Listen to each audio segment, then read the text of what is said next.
Welcome to the HR Empowerment Podcast, where we will uncover strategies and new insights from HR professionals who discuss up-to-date regulations, best practices, and the most pressing topics like diversity and equity, leadership, dealing with difficult situations, and much more that affect your bottom line and business. Thanks for joining us. Hey everybody, Wendy Sellers here with my fabulous co-host, JC. Oh, it's a pleasure. You're too kind. I appreciate you, Wendy. How are you? I am fantastic. However, I need to start prioritizing holistic support at my own job, which is just a company of one. JC and I were just talking before the podcast how, life is insane and a little stressful these days. And some things that we do to ourselves isn't helping. So our topic today is about prioritizing holistic support at your office. Before we get into that, I did want to just tell our listeners that if you ever want any specific topic on the podcast, just let me know. Reach out to me directly at wendy@thehrlady.com. You can find me on LinkedIn, or you could contact Aurora Training Advantage directly. With that said, JC, our goal today is to really, uncover the challenge that people are going through.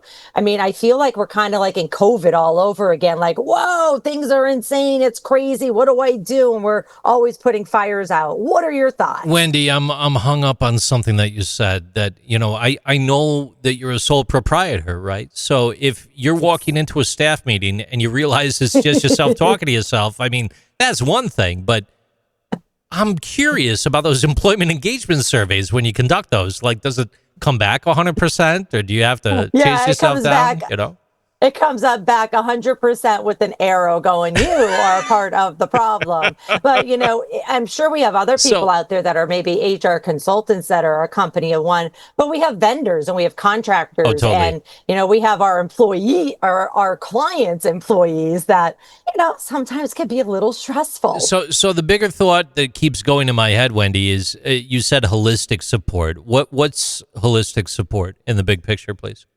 Sure. Thanks for asking that. So holistic employee support, many people think it's just like mental health care, but it's much more comprehensive and strategic than that. It's everything from making sure that the employee's physical well-being is safe. So that usually is, okay, we have health insurance. Well, if you don't allow them time off to go to a doctor, then what good is your health insurance, right? So it's physical support, mental, emotional, social, financial support, of course, a paycheck, but maybe even retirement plan and some financial coaching.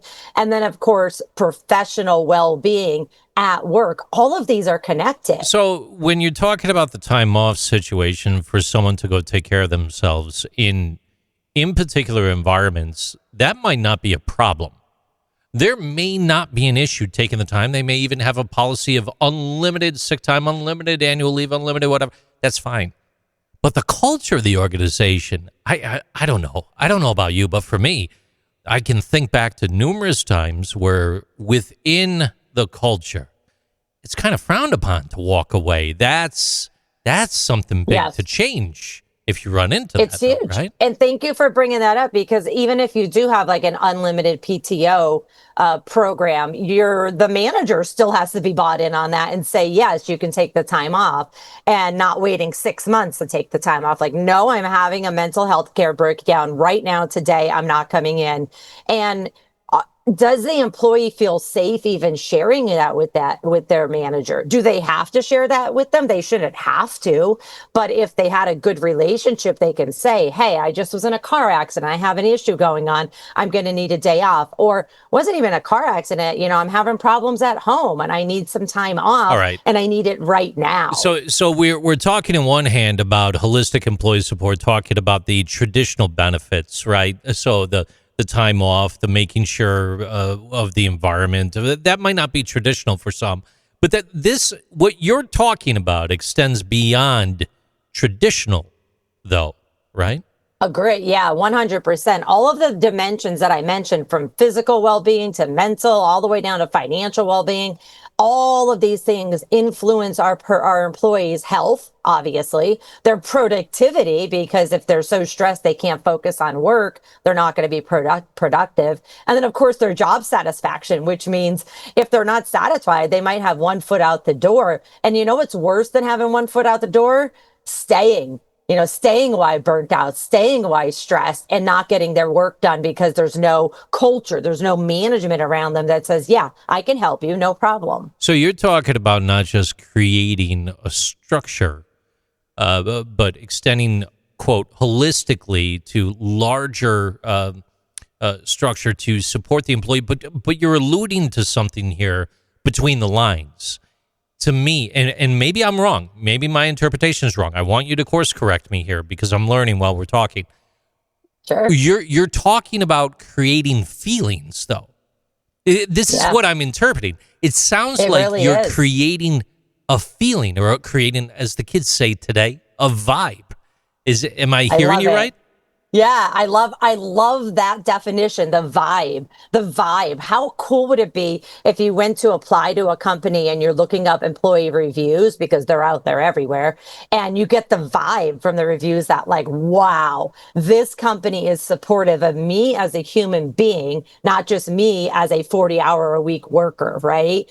And this leads to other things that I want to talk about here, not just mental health, but a burnout, right? A lot of burnout. Recent data shows significant increases in U.S. employee burnout, with over half of workers experiencing burnout last year in 2024. So I can't even imagine what it's at 2025 and moving forward into 2026. Mental health issues are on the rise, and they are 100% linked to absenteeism, which employers should care about. And they're also linked to a higher demand for not just mental health care support, but all kinds of support, as I mentioned, financial planning, you name it. And this growing stress is driving turnover, especially among younger generations, because they want the cool vibe that you mentioned. And it's also making sure that, employees of any age are saying, if I'm going to find a new job, I want to find a job with a company that supports my overall well-being. So let's jump in and break this down into a few more topics. You cool with that? Yeah, let's do it. Okay, so holistic support. First topic I want to talk about is mental health care, obviously. JC, how widespread are mental health issues among employees today? Well, it's fascinating you bring that up. In 2025, and I did research this in advance. This isn't just off the top of my head, okay? In 2025, 76% of employees report experiencing at least one symptom of a mental health condition, such as anxiety, burnout, or depression. And interestingly, according to the U.S. CDC and NAMI and AMI, 1 in 5 adults, they experience a mental health issue annually. Do you have anything else on that? No, I mean, that is just huge. I'm not surprised just because of what I do. I'm an HR consultant. I'm helping businesses all day. And just so for those of you who may not know, NAMI is the National Alliance on Mental Illness. It's a very, very good resource. There's a lot of employer toolkits that you get there as well. And I'm 99% sure everything is free. Another place where you can get some health resources for your workplace is Mental Health America. And since we're throwing in stats here, mental health related absenteeism costs U.S. employers about $200 billion a year in lost productivity. Oh, wow. That is huge. $200 billion just in lost productivity, not mistakes, not, we got to redo the work or we got to throw that product away because we weren't paying attention because of our stress, our anxiety, our burnout, our depression could be another issue as well. Yeah, I had a note here talking about EAP. For some people, just hit that real quick. What is EAP, if I may? Yeah, sure. So an EAP is an employee assistance program. Most companies who use their EAP, well, this kind of has changed, thankfully, for the better. It used to only be associated with your benefits program, like your health insurance. It was an add-on. Now you can get any company, even if you don't have health insurance at your company, you can get an employee assistance program. And I was just speaking to my best friend this morning who was dealing with a personal issue and called me. And she actually said, yes, I already have an appointment with my company's EAP. And it wasn't a business issue she was dealing with. So the fact that she was stressed, something happened to her, and her manager goes, hey, here's the EAP number. I've used them myself. They're really good. Give them a call. Usually the first 3, maybe up to 5 visits, virtual or in person, are free. No cost to the employer or to the employee or the employer. So that alone, folks, if you do not have an EAP, please get one, because I don't know about you, JC, but I am not a mental health care professional or any kind of medical professional. Although I have degrees in healthcare administration, I'm not qualified to give an employee advice that a mental health care counselor would. So Yeah, no, EAPs is where that would come in. Yeah, that's what ChatGPT is for now, I think. Right? No. Although ChatGPT is my new best friend, and it could definitely give you a lot of information to get you going in the right direction. I got to ask you here. So now that I have a better understanding of what EAP is, and you mentioned NAMI, is the resources available through the National Alliance on Mental Illness and their website equivalent to or free to where I don't have to, as a small business, maybe pursue different EAP programs? Could I just use resources there? Or are they different? I'm going to go with no. I think you need both. It's going to be resources that'll support maybe the manager, the HR person, and then the individual going through whatever it is they're going through. But it's more of just additional information. We just can't replace a licensed counselor all the way down to a financial counselor, not just mental health. But since we're talking about mental health right now, that's super, super important.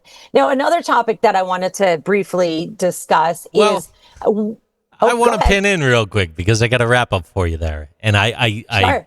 I wrote this thinking of you, Wendy. And if you don't like it, I want you to combat me. I want you to fight me on this one. But I feel that I'm put together a little bit.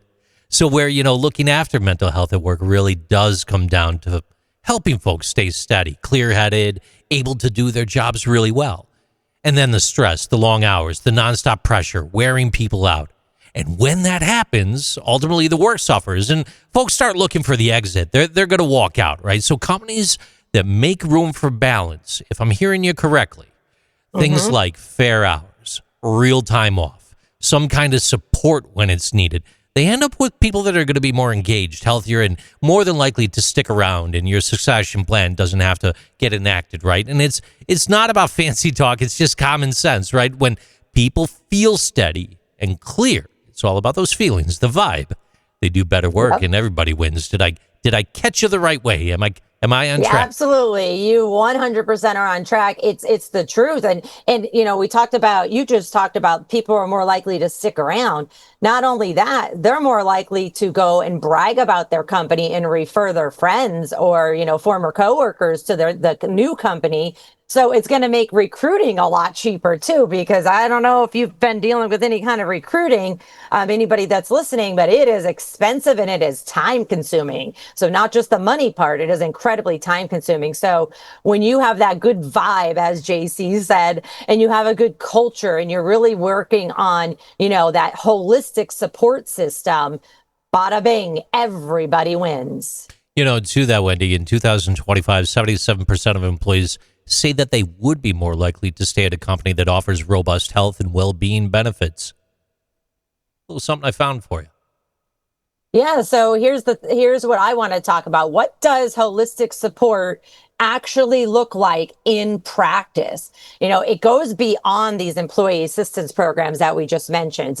We have to, as employers, as HR or whoever's wearing the HR hat, we have to integrate everything from mental and physical health to financial, emotional, social, and physical wellness benefits. Am I telling you need to have a gym in your office? No, but you need to maybe let people go on walks during the day, during their break time, uninterrupted, and they're not having to take a phone call during their lunch, for example. Yeah, but if someone is named Jim in the office, it's okay.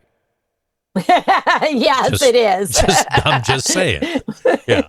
All right, there are please. some really great companies that I would love for our listeners to look up their programs. They offer stipends for things like wellness apps or coaching apps or therapy. So Adobe, Salesforce, Nike, Airbnb, they offer what's called wellness stipends for all of these types of therapy and apps and coaching. And there's a lot of different dedicated programs that you can find. One of them is called, I think it's pronounced Lyra or Lyra Health.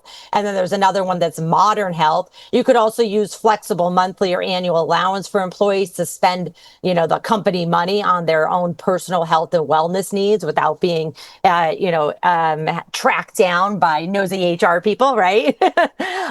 So really, really think about going outside the box and supporting our employees' physical, financial, emotional, and mental well-being. You, regardless of your role, can advocate for leadership buy-in. So it doesn't have to only come from HR. Let me ask you about stipends. So this is something that the company is ultimately paying for. This is something that the employee pays nothing.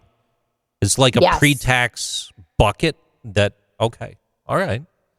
Talk to me about that from the small business perspective, because a larger business, I'm sure that might be more common.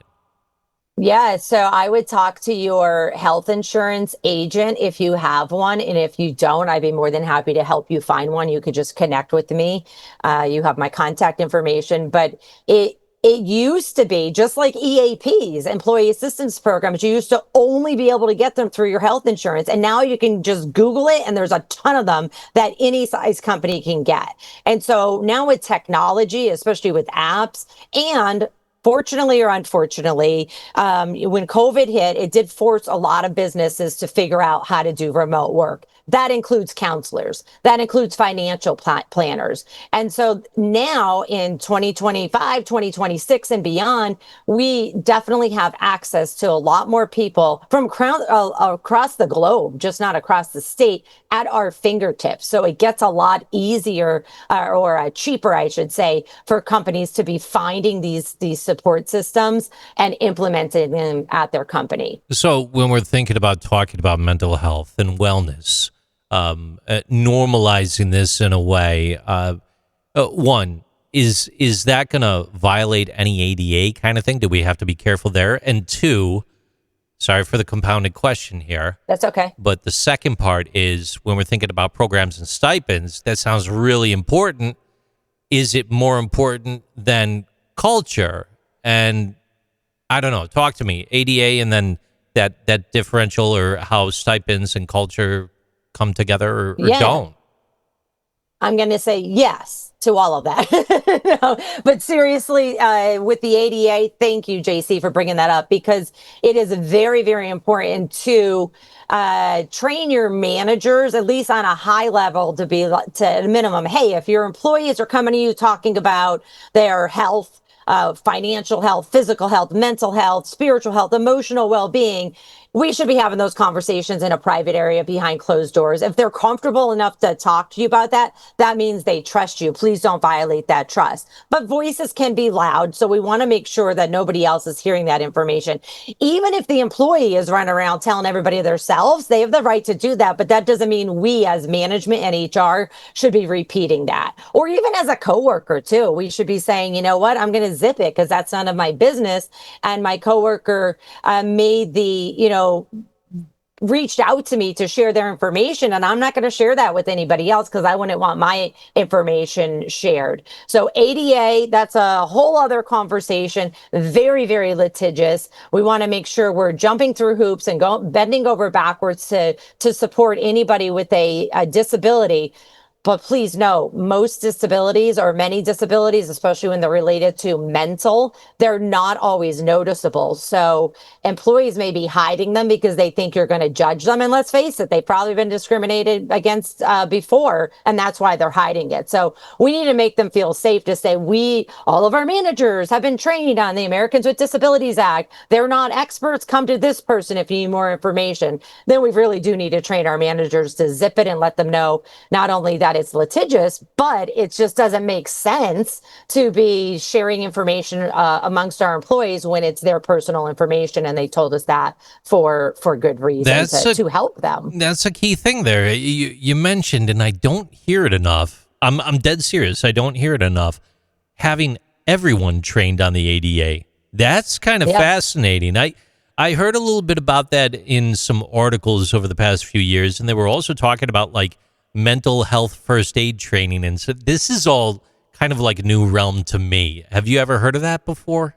Yeah, you could also be, I've also heard things like wellness champions, right? And remember, wellness isn't just physical or mental. It could be everything all the way down to, hey, did you know we have financial counselors on our EAP or whatever our program is? And I've heard you stressing about paying rent this month, or I've heard you stressing about that car accident that you got on. By the way, we have these lawyers on our team or in those apps or the EAP, and making sure that we are focusing on wellness as a priority versus productivity as a priority.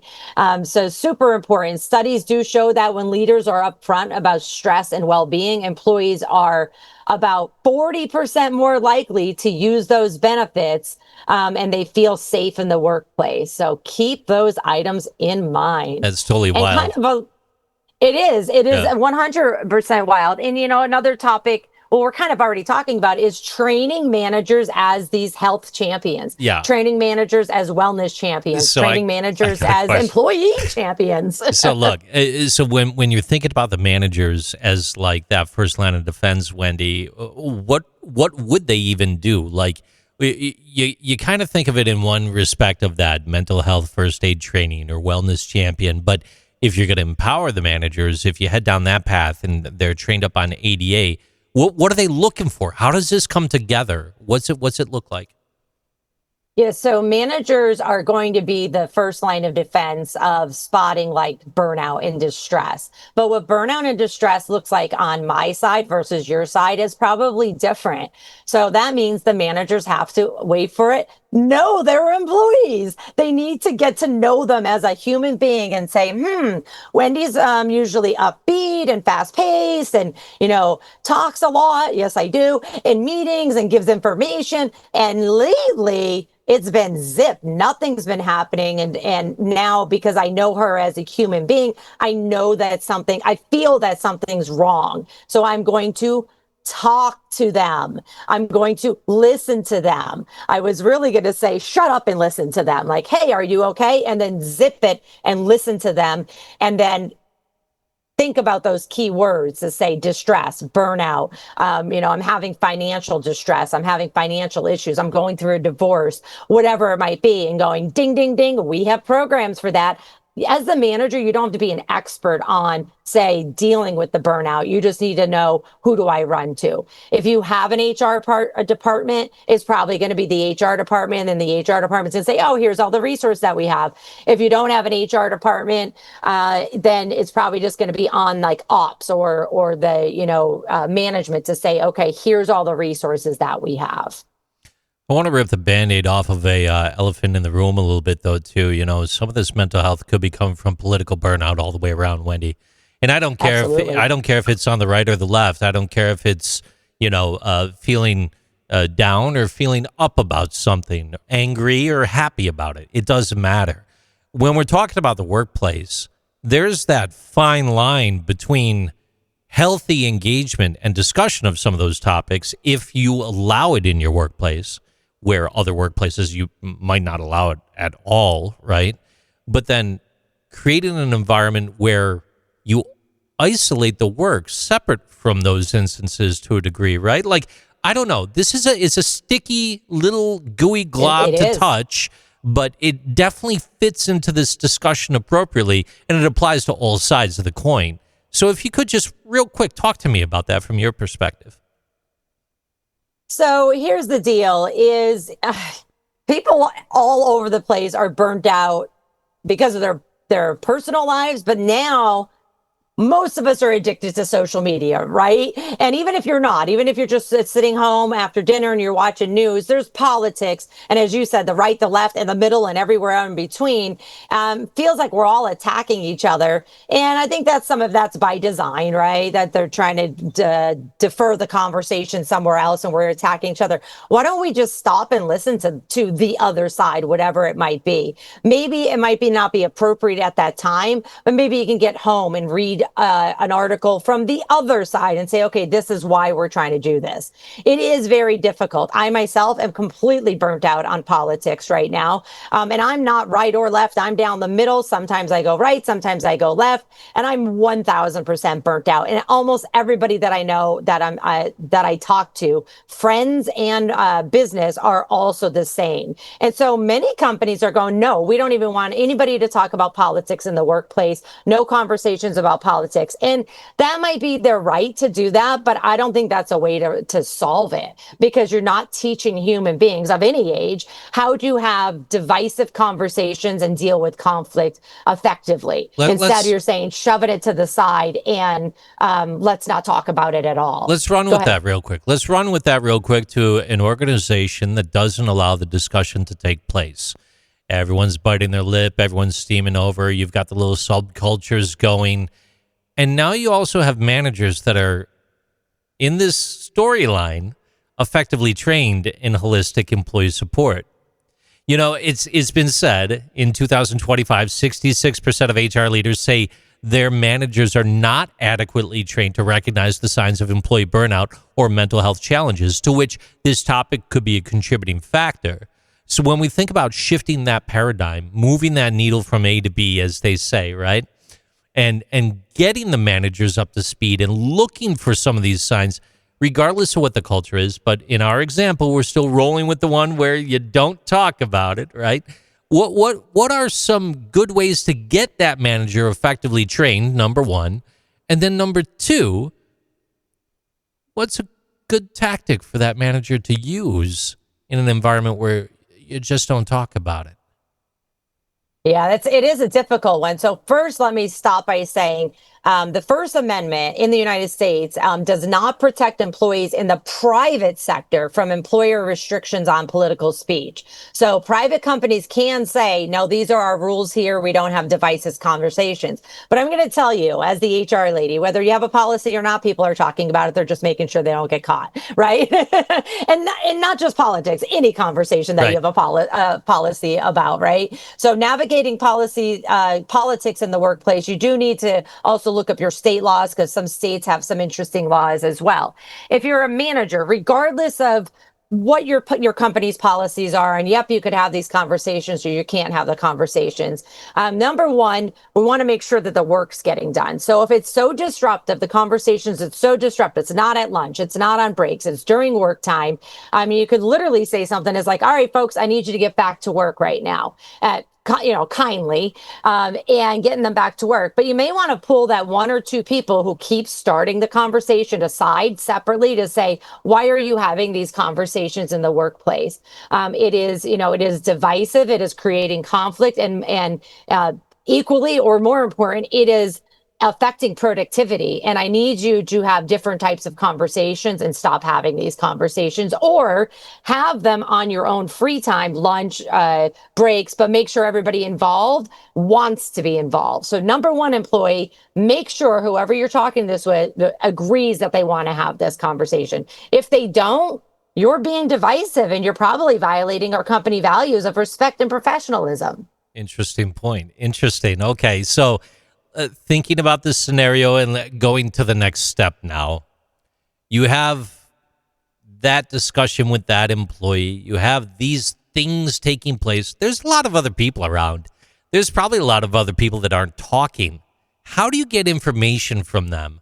Is it truly just lick your finger and wait for the wind, or is there? They will ask and they will tell. So to get real-time employee feedback on the holistic support that we're talking about, from physical, mental, emotional, social, financial, and professional well-being, and any kind of support that the employer is providing or wants to provide, we have to recognize that all these are interconnected. You want to know how you're doing as a company? Ask your team. How do you ask your team? You can do surveys. You can do pulse surveys. You can do feedback channels. You can use AI. My new best friend, JC's new best friend. You could use AI-driven sentiment analysis. There are so many tools out there, from Culture Amp to Tiny Pulse, Office Vibe. I myself use SurveyMonkey for my clients, and you could I also use Poll. It's Poll EV, I think it's called, for a lot of my trainings, where anybody can just do a quick poll with a QR code or a text message, or even just a link where they can say, here's what I'm thinking today. If you want to get regular feedback, the shorter the questions, like 1 or 2 questions, thumbs up, thumbs down, the better. And so your employees will get used to you asking them questions. But if you don't act on what they said, they're never going to give you that feedback ever again. So what you're saying is check-ins do actually work better than like once a year kind of surveys. I mean, it depends on what you're looking for, but yes, absolutely. If you're trying to change your culture from a bad vibe to a good vibe, you're going to have to do it in baby steps with a giant, probably 3-year plan, depending on how bad the vibe is currently. And you're going to have to actively ask them, are we doing better? Are we not doing better? What's going on? What next needs to be changed? The biggest thing to remember, though, is trust. If you're asking people to share how they feel, you've got to keep it private. And you've got to handle it with care. Done right, it helps leaders catch small problems, small vibes, right, before they turn into big ones. And it shows these employees that I matter, my voice matters. Let me keep speaking up. Only 23% of employees worldwide say that they feel actively engaged at work. And that means that most workers aren't fully connected to what they do. Back to you. Thank you for that. I also saw I know of another stat from Gallup. I love Gallup. Organizations with high engagement see 23% higher profitability. And so these frequent feedback loops, these polls, these vibe checks, they're going to increase engagement, and they're also going to decrease voluntary turnover. Wendy, how do HR leaders wind up proving the ROI of the Holistic Employee Support Program? How do they do that? You're going to have to, build dashboards and use metrics. You're going to have to track this information. So once a year, as you mentioned, is not going to be enough. Now, if you're only going to start out with once a year review, then or a survey, get some information. You're not going to be able to compare any kind of success or failure for another 12 months. So more often, but don't do an overkill if your executives are not ready to make the changes. So really, looking to what kind of data discovering what kind of data or feedback should I be tracking? Has my turnover changed since we've made some changes? Has my engagement or my productivity metrics? But that means you actually have to have engagement metrics. You have to have productivity metrics. Deloitte has some really, really great studies. There's one from Deloitte called the Mental Health Return on Investment Study. And their research actually shows that there's a $4 return for every $1 invested just in mental health care programs. So you can't even imagine how much the investment's going to be for all the other type of healthcare programs or physical programs, financial programs, well-being, changes in employee benefits, so on and so forth. There is just so much for us to consider. And I really, really hope that this information that we've discussed today about holistic support at work at least gets you kickstarted in the gear of saying, all right, I don't know what we're going to do. Let me ask my employees, and then we can figure out what do they really want instead of just guessing. Any final thoughts, JC? Yeah, just guessing never hurt though sometimes, right? Like maybe you want to take the right guess and call a experienced HR professional to come in and help you out, because most of the time the frustration builds. It builds into extreme views sometimes when people feel ignored, overworked, cut off from honest communication, and companies that are ultimately setting those clear expectations, they're keeping workloads reasonable, they give employees a fair way to voice concerns, they're less likely to see small issues grow into big problems. Who is better to help with that than an experienced professional? I'm going to tell you something. If you're on the operations floor, if you're focused on getting things done, you might not be thinking about this stuff. Even if you are thinking about it, you might not be the professional that has all the tools. This was a beautiful gloss, Wendy. This was a beautiful high-level look. But I'm going to be honest with you. From my seat, my perspective, I would still have to call somebody. I would have to call somebody to take it to the next step. So I think put yourself in that seat. What would you recommend? Yeah, absolutely. You know, I'm just saying, even me as an experienced HR consultant, I have almost 30 years of experience. Some of these things I would need help as well, because this is huge. I'm not a financial, holistic support person. So we're all in this together, folks. Let's just help each other, tune in to future podcasts where we do have experts on that are giving information. Check out, LinkedIn, connect with people, listen to podcasts, and read, and really ask your employees, what do you want? What are the problems? And then actually act on that. And if you don't have the finances to, say, get an expert involved, start internally. If you haven't heard me say this before, I love committees. Get some of your employees on committees, your leadership team, and then really say, you know what, we're going to fix this from the inside out. I'm also a fan of the active engagement, Wendy, meaning that I follow you on LinkedIn. I'm not going to lie. Go. If anyone listening here, just go find Wendy on LinkedIn. That's all I got to tell you. Here's my gig. This is why I'm saying it, though. When there's a conversation that begins online, and I read it, and it's involving you and your industry peers, there's like a sense of community that really grows. And even if you don't know much about the topic at hand, you really start to get a litmus test of the way people are thinking and feeling. And it's the weirdest thing in the world. I'm not even going to lie, but like when we're talking about human resources and the blending into the leadership perspective and taking that deeper look, when you start to read a little bit of that sharing, a little bit of that exchange, man, you really pick up on some stuff. And then you say to yourself, well, I got to find some training on this. And it's like a gateway that leads you to another dimension is all I'm saying. It is. And I don't care where you're getting your training from, but trust me, Aurora Training Advantage is really good. Don't get me wrong. But, you got to have that initial touch. And maybe it's just reading and getting the vibe through a conversation online. It is. I mean, the bottom line is, as I think I already said this, is we're all in this together. We're all in this world together. So lean on the resources that you have. I truly do hope that this podcast session and this topic has been beneficial and helpful to you. Don't forget to prioritize holistic support at work and at home, too. Take care, everyone, and thanks for joining us. Thank you for joining the HR Empowerment Podcast, brought to you by Aurora Training Advantage. We hope you've gained new insight and strategies to navigate the HR profession. We look forward to you joining us again on the HR Empowerment Podcast.